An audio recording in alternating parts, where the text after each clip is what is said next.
Hello everybody and welcome back to another Alex safety video. Today we'll be going over Subpart J, OSHA's compliant employee level training program. So Subpart J is the general environmental controls of OSHA's rules.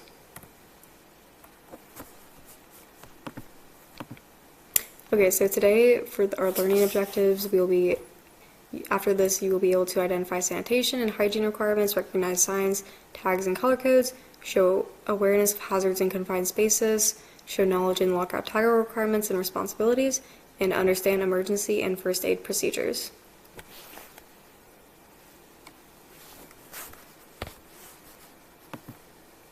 Okay, so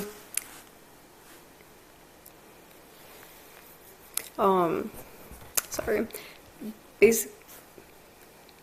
Basically, this is a lot more than just a list of rules. Subpart J protects your health, your safety, and your well-being every day while you're working on performing maintenance activities. And today we're going to break these standards down into clear expectations and practical steps you must follow.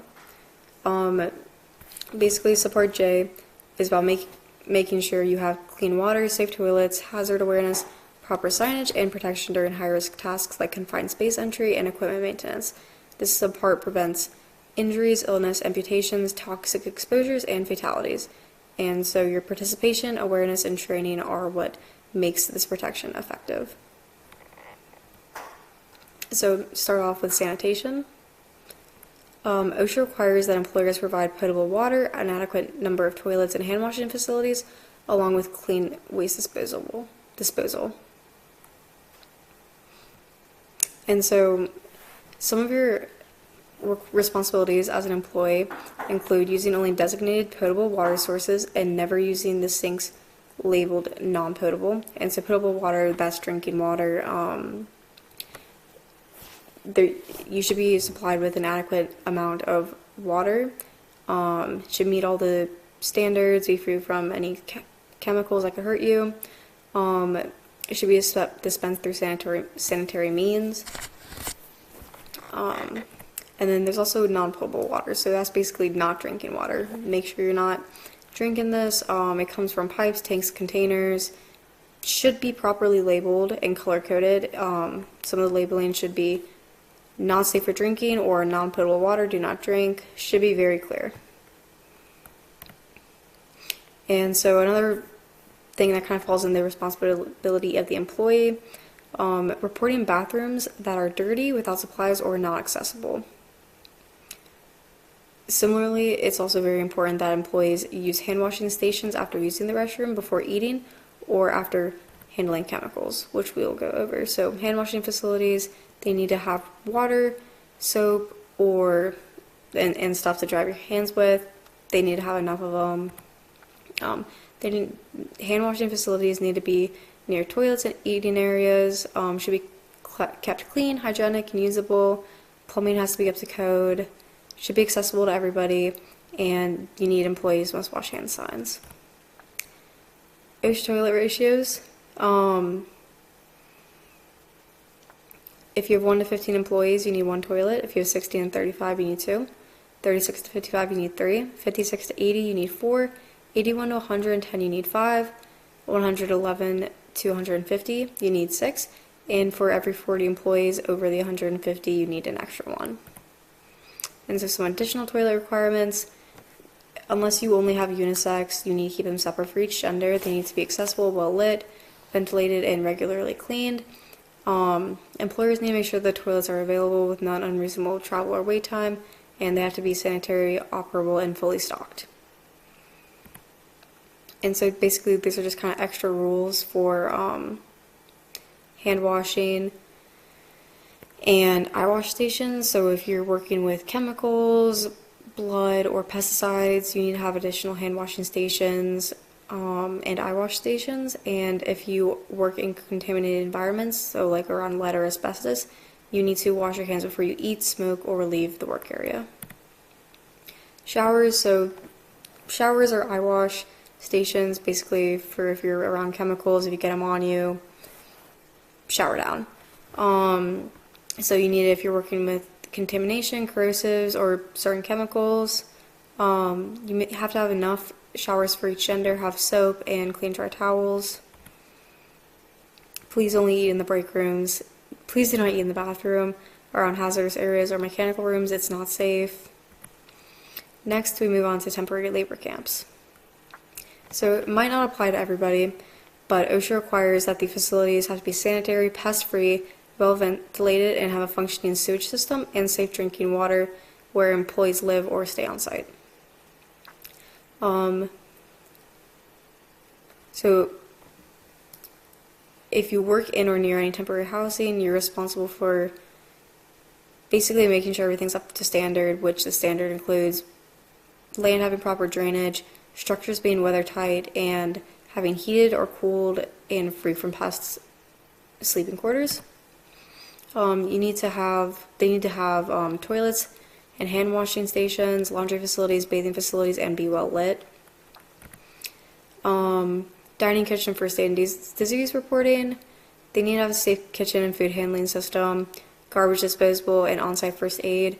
And if you get sick, you need to report it, especially if you're living with some of your coworkers, and you also are responsible for reporting any unsanitary conditions. Also, if you're part of these, just report any pests, concerns with drainage, unsanitary conditions. Keep the shared areas clean to avoid the spread of any diseases, and you also need to know where the first aid kits are and how to report an illness. And so basically this is just to prevent the outbreaks and any unsafe living environments. So next we move on to non-water carriage systems. So if you work around toilets or chemical waste systems, proper cleaning, leak prevention, and sanitation are required by OSHA. This is to prevent disease spread, properly clean and disinfect, and the waste cannot leak, overflow, or contaminate the ground. And so basically your job is mostly just not mess with these systems, and if there's any indication of overflows, leaks, or odors, report it. Okay, next we move on to safety color code. So as you can see here, there are a couple different codes. There is yellow, red, orange, green, and blue. Red is for danger and stop. It's for use for fire equipment and emergency stops. Yellow means caution. It's used for physical hazards. Green means good or go, and it's used for safety equipment. Orange means warning, and it's used for machinery. Blue means caution or maintenance, and all these are required to be clearly visible. You can see what color it is, have clear markings. Yes, and so it's very important that as an employee, you never remove or cover any of the safety color markings. You report any faded, damaged, or missing signs. Moving into signs and tags. So the signal words are danger. The signal words are danger, caution, safety instruction, and biohazard. As we can see, some of the ones here. The requirements: they need to have the proper color, have the proper signal word, have specific letter heights and shapes so that they can be easily read. So as an employee,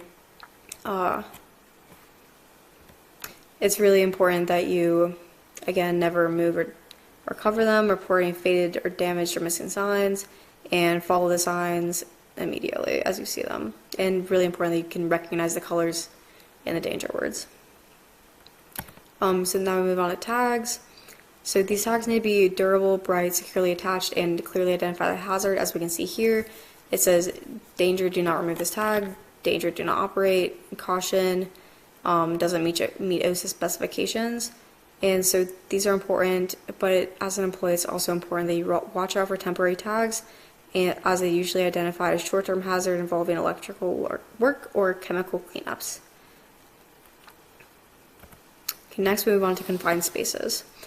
So confined spaces have some of the most deadly hazards, such as toxic air, asphyxiation hazards, or entrapment hazards. A confined space is basically a space that you can get into to perform work, but is not made for long-term occupancy and isn't really super easy to get in and out of. And so permanent required confined space, it's basically a confined space on steroids. So it's everything I just said, plus an extra hazard, such as dangerous atmosphere, suffocation hazard, risk of imprisonment, converging intimate walls. So walls are usually walls are usually like this. They're going to be converging inward. Sloping floors, so floors are usually straight like that. It's going to be like that. Or any other significant safety or health hazards such as electrical hazards, moving parts, exposure to heat stress, and chemical exposure. And so for permit required confined spaces, they need to make sure, the employers need to make sure they're doing all of this before anybody enters. And here are some examples of what a permit required confined space could be.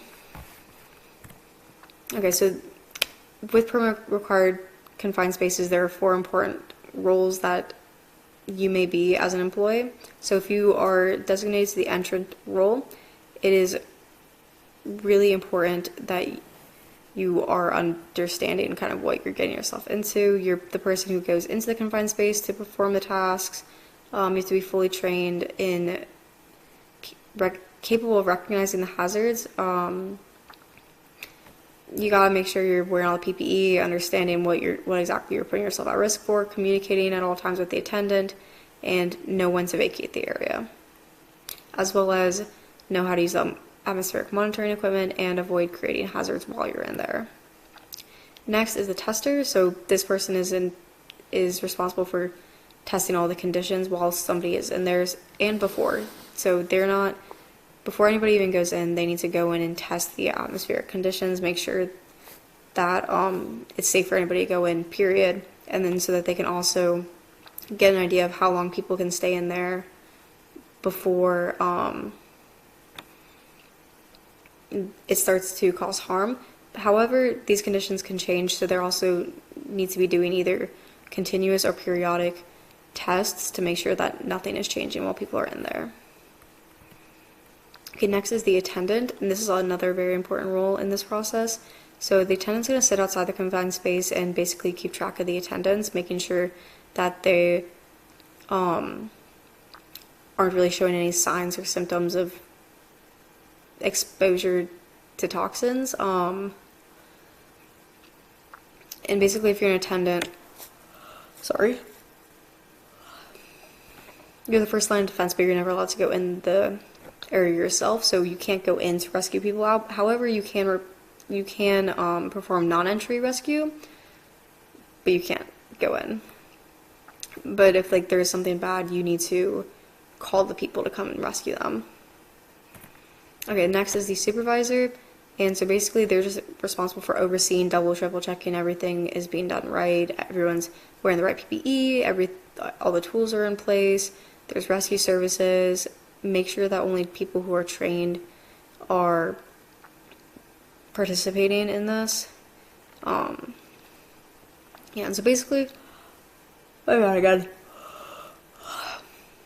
Basically, if you're working around a permit required confined space, but you're not any of these 4, it's very important that you never enter any space labeled confined space or permit required unless you are fully trained and authorized, that you know the rules, and that you report any missing signage or unauthorized entry immediately. Even though you want to help your coworkers, you are not able to do any rescues unless you are the trained personnel.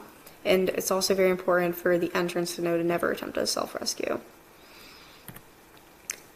Okay, so OSHA requires retraining when job responsibilities change, new hazards are introduced.